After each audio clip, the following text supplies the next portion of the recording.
आप सभी को दास की प्यार भरी नमस्कार। उधर नकार संत महापुरुषों जी, आप कई ऐसे लोगों को जरूर जानते होंगे जो संत नकार मिशन में आए, उन्होंने ज्ञान प्राप्त किया, चाहे किसी कामना की पूर्ति कराने के लिए आए हो, किसी रोग का निवारण कराने के लिए आए हो, या कहीं से उन्होंने सुन लिया हो कि संत निरंकारी मिशन में परमात्मा के दर्शन कराए जाते हैं और वो परमात्मा का दर्शन करने के लिए आए हो, और फिर बरसों बरस तक उन्होंने सेवा भी की, सत्संग भी किया, सिमरन भी किया, और फिर एकाएक ही उन्होंने मिशन से किनारा कर लिया। जानते हैं ना ऐसे लोगों को? ऐसे लोगों को कहा सतगुरु बाबा जी ने, वे बेमुख हैं, जिनको ये किसी कारणवश ज्ञान समझ में नहीं आया, अथवा उनकी आकांक्षा की पूर्ति नहीं हुई, अथवा उनके तन का रोग दूर नहीं हुआ और वो मिशन से चले गए।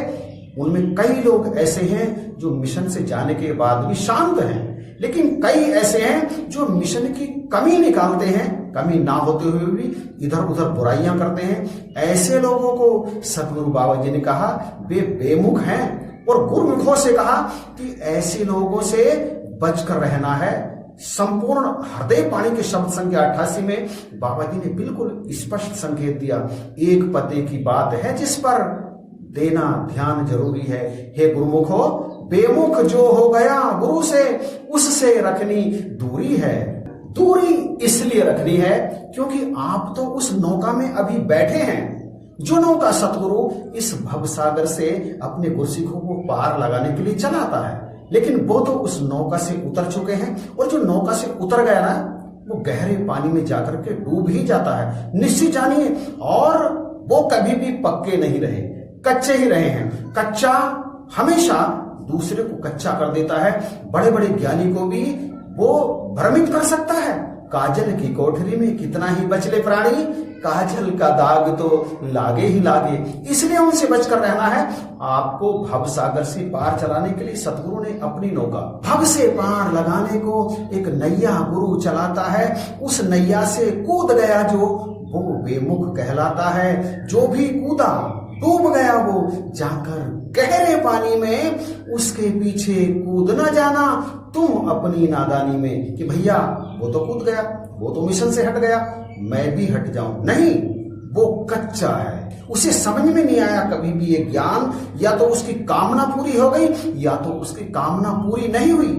जो भी कामना लेकर के यहाँ आता है ना, दोनों स्थिति में वो चला जाता है। मतलब वो इस नौका से कूद जाता है और डूब जाता है गहरे पानी में। ये वो समंदर है जिसे कोई तैरकर पार नहीं कर सकता।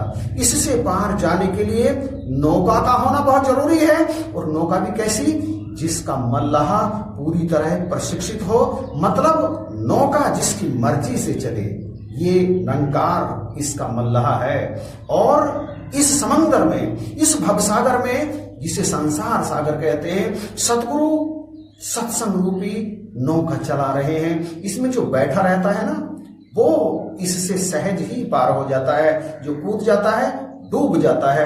आप कभी भी किसी की देखा देखी इस नौका से कूद ना जाना, क्योंकि यही है, यही है, यही है। इसके अलावा कोई दूसरी नौका है ही नहीं।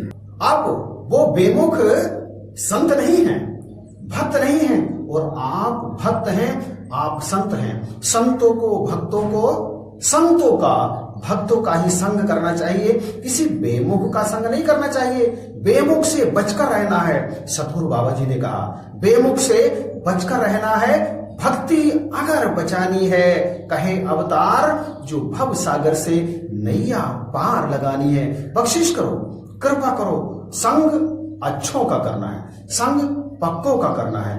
बेमुख स्वयं डूबता है, और कहते हैं ना कि गुरमुख को भी लेकर के डूब जाता है। जिस तरह से गेहूं के साथ घुन भी पिस जाता है, उसी तरह से बेमुख के साथ उसकी संगत करने से गुरमुख भी एक दिन बेमुख बन जाता है। उसका रंग चढ़ जाता है। भक्ति का नशा बेमुख का संग करने से धीरे धीरे फीका पड़ने लगता है भैया।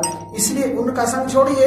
कान को बुराइयां सुनना अधिक पसंद है, जीव को बुराइयां करना अधिक पसंद है, और मन को तो वासनाएं पसंद है। इंद्रियां वासनाओं की तरफ जल्दी आकर्षित होती हैं, बुराइयों की तरफ जल्दी आकर्षित होती हैं। और कड़वे वचन उन लोगों को अच्छे नहीं लगते जो भक्त हैं, लेकिन बुराइयां सबको धीरे धीरे पसंद आने लगती हैं, उन्हें भाने लगती हैं, और बेमुख यही तो करते हैं बाद में। उनका संग नहीं करना, उनसे बच करके रहना है। यदि अपनी भक्ति को बचाना है, यदि इस मनुष्य जन्म की कीमत को डालना है, यदि अपने मोक्ष के मार्ग को बराबर प्रशस्त करके रखना है। बख्शिश करो संतों, महापुरुषों, महात्माओं। भक्ति की डगर बड़ी ही मुश्किल है, बड़ी ही कठिन है। डगर पनघट की तमाम तरह की बाधाएं इसमें आती हैं।